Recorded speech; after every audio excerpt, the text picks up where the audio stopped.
Rozhlas a televízia Slovenska uvádza cyklus Ako to bolo ďalej.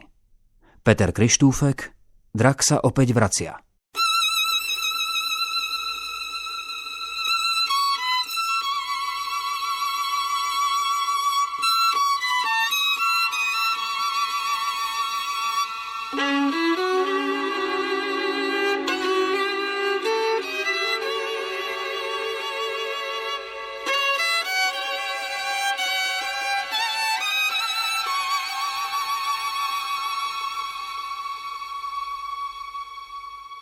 A potom?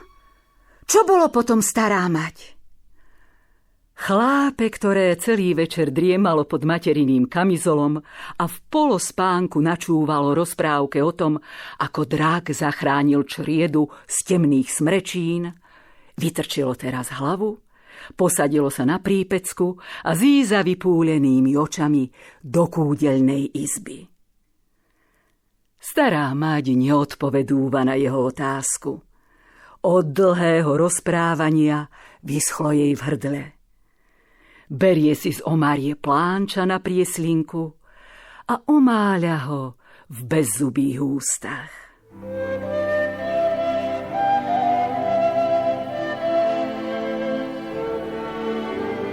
Čosi, kdesi je tu potomok draka, teda Martina Lepiša Madlušovie. Taký výhonok zvaný Tomáš. Neveriaci Tomáš, čo kladie otázky a je celkom iný než ostatní. Menom po patrónovi architektov, kamenárov a všetkých tých, čo večne pochybujú.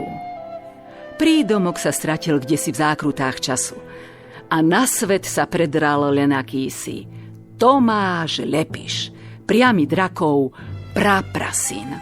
No, predstavte si. Lebo, ako sa hovorí na konci drakovho príbehu, čo bolo potom, stará mať? Potom už nebolo nič. Mali sa radi a žili spolu šťastne, kým nepomreli. Stará mať nebude veru malému šarvancovi vešať na nos, čo všetko to znamená.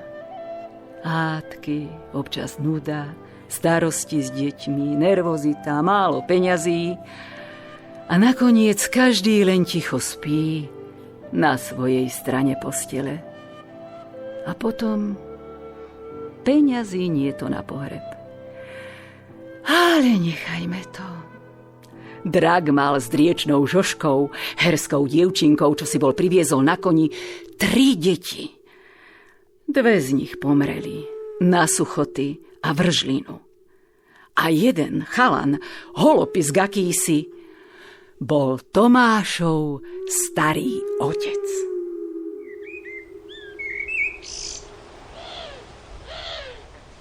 Už keď bolo chlapča malé, tak ako si sa pred ostatnými hanbilo. A žilo si vo svojom svete. Z pieskoviska na dvore sa utekalo skryť vždy, keď kto si kráčal po ulici popri plote. S inými sa hrávalo málo kedy. Sedelo samé. Preto bolo vše aj na posmech, že nepatrí medzi ostatných. Prečo nehráš fotbal? Veď všetci hrajú. Nechce sa mi. Nevie trafiť do lopty, tak je to. Ale viem. Tak ukáž. Ale. Veď to skús, synák. Otec, nepleť sa do toho. Poriadny chlap hrá fotbal. Nie je tak? Ja nie. No tak nič. Tak ideme domov.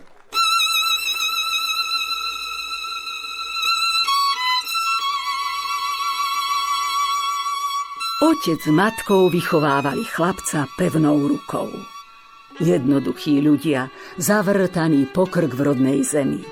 Čistý ako záhon jarných kvetov, priamy s jasnou mysľou, bez zbytočných ale hádam možno. To stále vravia len tí skazení mestskí ľudia. Tomášovi rodičia vedia, že každé ráno vyjde slnko a nastane nový deň. A to im celkom stačí ku šťastiu. Kam ideš? Na prechádzku, tato. Teraz večer? A na čo? Len tak. Je dobrý vzduch. A kam? Len tu vedľa. Do Plevna. Do Plevna? Veď to nie je ďaleko. Sotva kilometer. Vieš, ako plevňania pijú borovičku v našej krčme? Jednu napravo pod jedno líce a druhú naľavo pod druhé. A poď ho na autobus, aby im v hube vydržala až domov. A na čože tam ideš, synak? Však tam nič nie je. Sú tam pekné chalupy. Hej, však tam žijú len žobráci. A vrany, tie sa tam otáčajú a letia späť. Náhodou, tie chalupy sú tam staršie ako v Skanzene. Čítal som o tom. A krajšie. To ako môžeš povedať? Skanzen? To je múzeum. A hente barabizne v Plevne by mali zrúcať. Kto by už v tom býval? Ale nechaj ho. No tak, ja idem. Ale práve som vypustil toho nového psa. Je ako besný. Pohryzie ťa. No tak ho uviaž. Uviazať? A čo si, toto blázon? Ale no tak, táto... Nie, musí strážiť, aby neprišli zlodeji.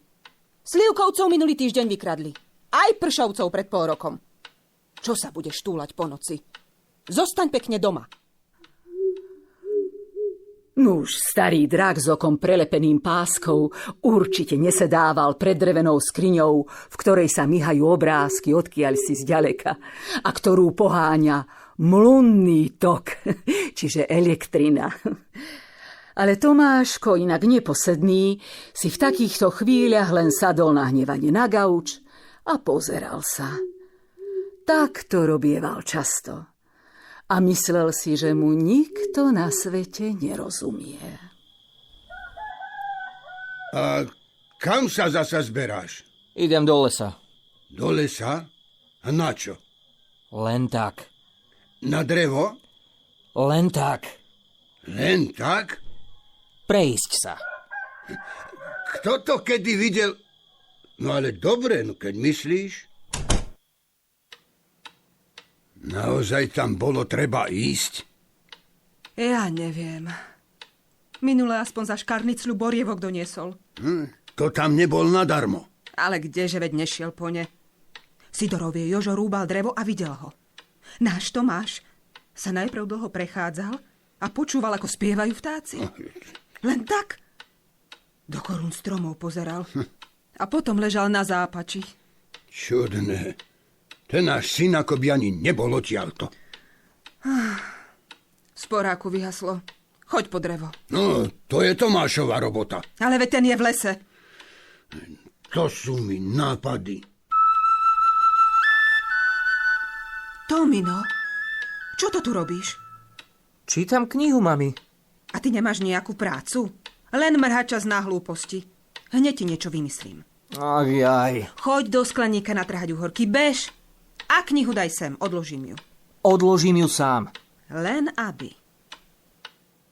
Tomáš v skleníku vytiahol bichľu z kapsy a opäť sa začítal. Listoval a hltal stránky v šerom prísvite, čo vyzeral ako na brkaní. Uhorky odkvitali a nalievali sa do zelených plodov. Mravce vo vlhkom teple budovali mravenisko. V skleníku bolo celkom tak, ako kdesi ďaleko v pralese. No Tomáš, ponorený do knihy, nič iné nevnímal. Ako keby sa nad svetom dalo seriózne premýšľať len keď je človek nešťastný. Tak to vyzerá. Otúpenosť šťastia zahmlieva všetky ostré obrysy vecí, všeličo sa snažíme nevidieť. Sme šťastní slepci potácajúci sa po hrboľatej ceste, plnej kameňov, o ktorých si nahovárame, že sú to len chuchvalce jemného páperia. Prekonateľného a znesiteľného. Až neznesiteľne znesiteľného. V takých chvíľach nevidíme nič, len svoje náhlúple bezstarostné šťastie. A práve preto padáme. A potom sa zdvíhame z prachu s rozbitým nosom. Čo ti to tak dlho trvalo? Však si tam bol hodinu. Veľa bolo tých úhoriek. A nie, že zasa pôjdeš na gauč. Prestri, pôjdeme jesť.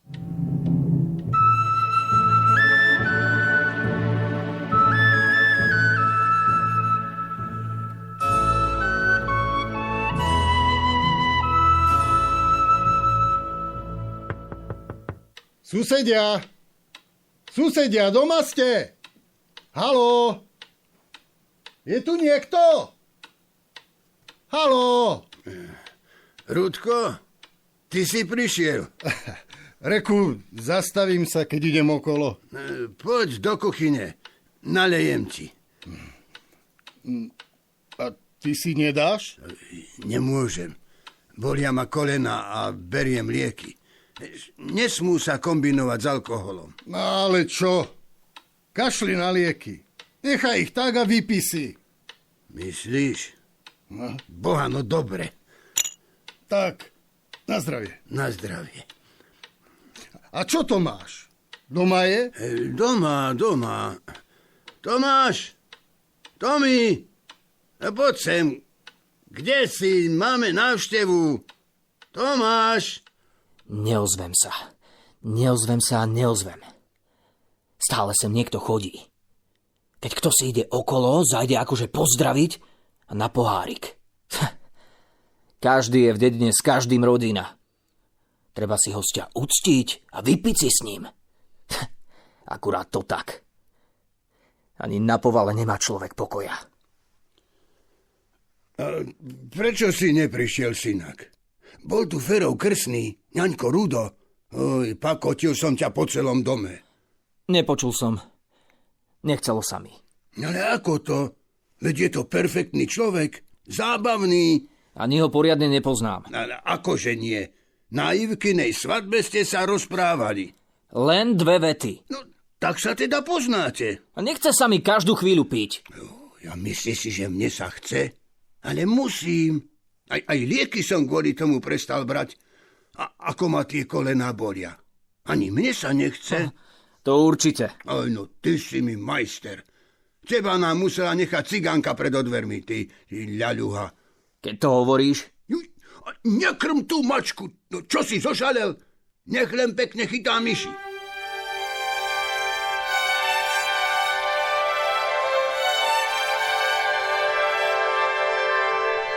Za dedinou stál kopec. Volali ho Svet kríž. Nie len preto, že na ňom celkom hore bielo žiarilo telo ukrižovaného, ale isto i pre klanie v krížoch, kým ste sa ta vyštverali až celkom navrch. Tomáš odtiaľto rád pozerával na domy, čo mu ležali pod nohami a dúmal nad ľuďmi, ktorí v nich bývajú. A ako zistil, nie sám. Čo to kreslíš? Pohľad na dedinu. Odtiaľto zhora. Občas sem zájdem, keď chcem mať pokoj. Ja tiež. Som drak. Fíha, ozaj? Ale nie. To bol len môj praprapredok. Volám sa Tomáš Lepíš. Úplne obyčajný Tomáš. Teší ma. Jano Červeň. Si tu nový však? Prisťahovali sme sa sem pred 2 mesiacmi s mamou. Otca si nepoznám. No, nemáš to ľahké. Občas si niekto aj odpluje, keď ma vidí. Preto sme odišli zo zábehov. Ale tu je to rovnaké. Ale kresliť vieš? Všetká česť. Rád by som to šiel študovať, ak ma vezmu. Idem sa prejsť. Do lesa. Pridáš sa? Len tak? Na prechádzku? Hej, len tak. Jasné. Idem. Kúpil som auto. Takú starú rachotinu od vzdialeného ujca. Takmer za babku. Môžeme sa zajtra na ňom povoziť po okolí. Dobrý nápad.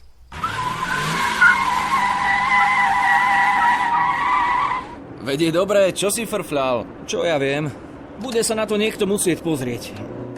Čo sa to tam pod lesom deje? Ale nič. To je len ten somár. Ďuro Túroň. Má novúčičké auto, tak ho chce všetkým predviesť. Robia preteky. Pozor, veď ti vbehne pod kolesá. Určite sa vyhne. Máva, chce, aby si zastal. Brzdi pre Boha!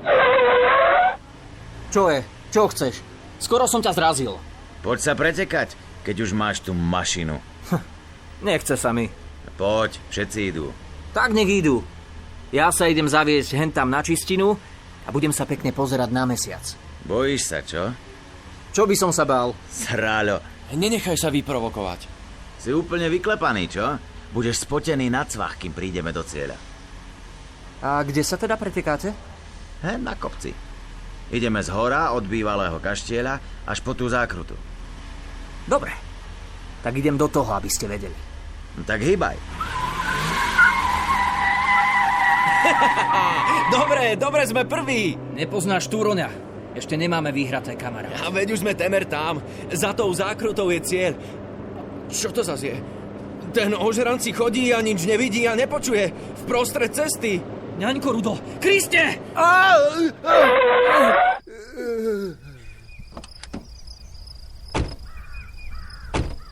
Žije vôbec? Teraz sa pohol. Tvár má celú krvavú. Ten ale vyzerá.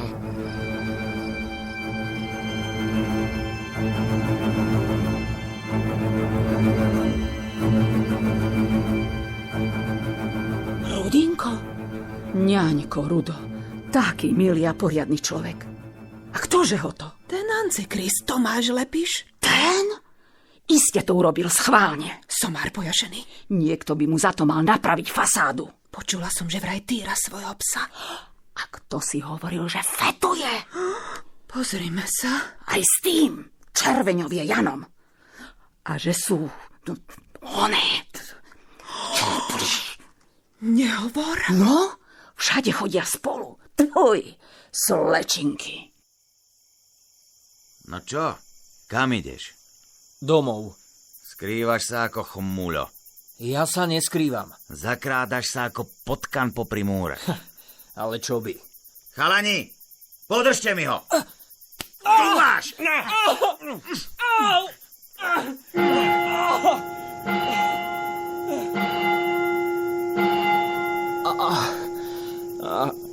Tomáš, si to ty? Čo sa ti stalo? Ale... Poď, vezmem ťa k nám, moja mama ťa ošetrí. Odkiaľ ideš, Janko? Z prijímačiek. Nevzali ma, Tommy. Neviem, čo budem robiť. To je nespravodlivosť. Poď, vezmem ťa na chrbát. Poď.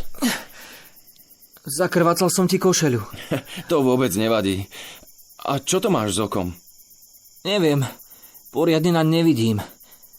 Ak mi ho vybili, budem vyzerať celkom ako drak. Tomáš Lepiš o oko neprišiel, ale tušil, že dedina ho z country, ak by zostal. Dostal to tak trochu do vienka od rodiny. Vždy sa u nich urodila akási čierna ovca či biela vrana. Preto si zbalil veci a odišiel do veľkého mesta. Dosť ďalekého, aby nemusel chodiť domov.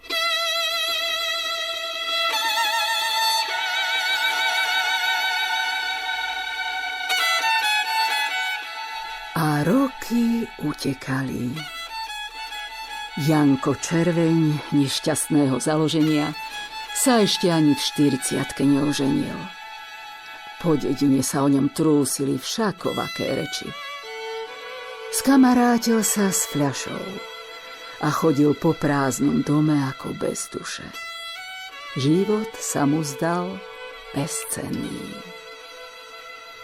Jedného dňa teda ovinul povraz o kľučku dverí a opačný koniec prehodil cez svoju nepodarenú a smutnú hlavu až na krk. A tak ho aj našli.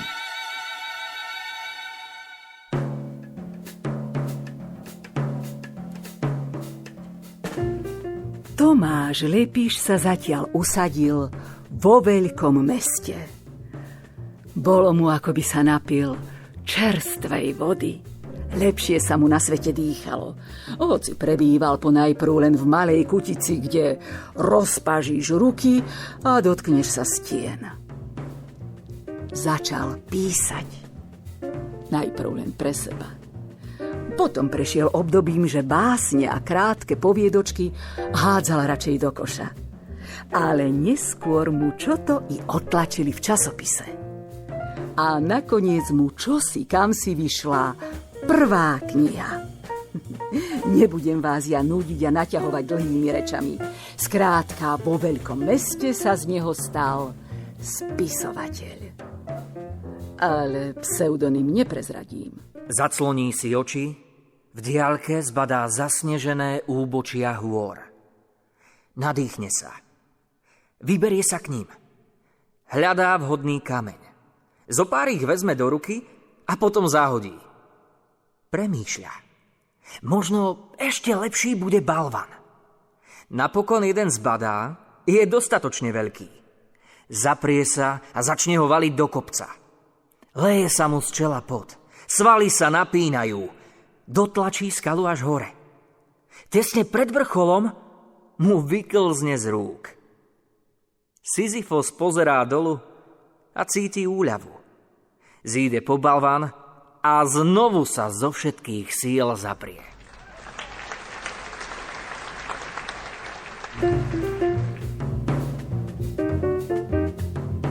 Chýr o ňom doniesol sa aj do rodnej obce. Po rokoch ho pozvali na besedu.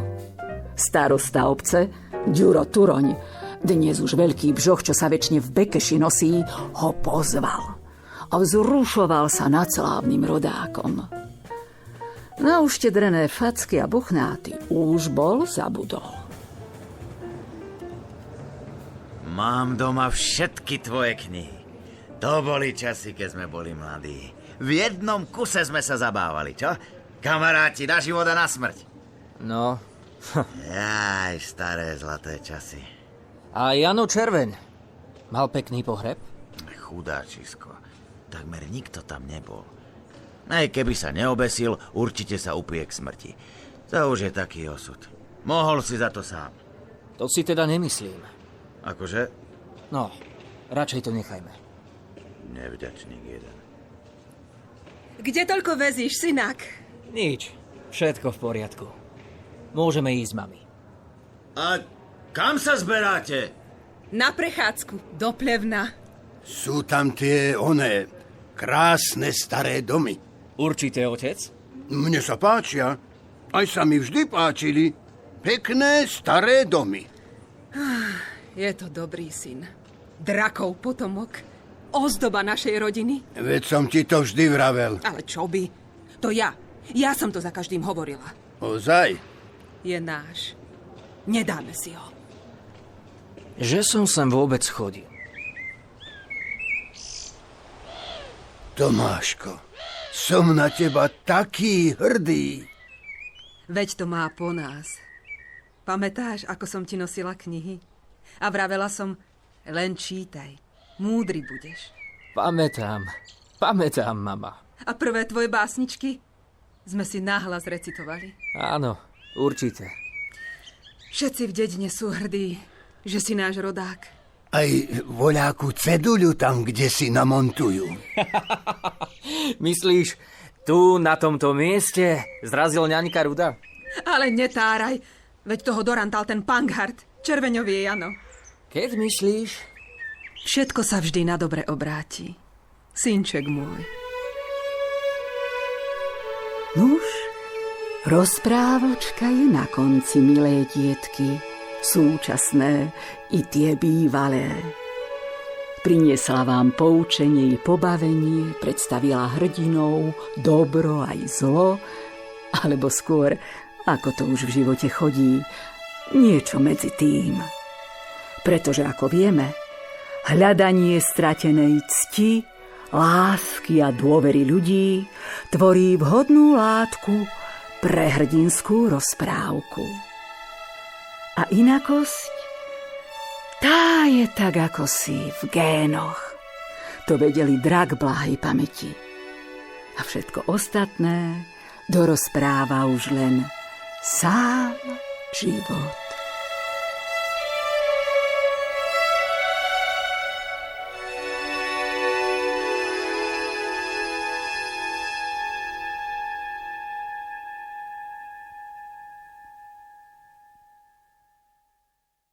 V cykle Ako to bolo ďalej ste si vypočuli interpretáciu Petra Krištúfka Drak sa opäť vracia.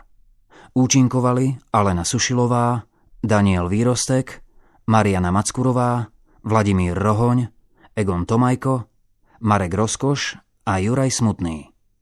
Dramaturgia Mária Danadová a Egon Tomajko. Hudobná spolupráca Ján Fiala, majster zvuku Peter Janák. Réžia Peter Krištúfek. Vyrobilo štúdio Rozhlasu a televízie Slovenska v Banskej Bystrici v roku 2017.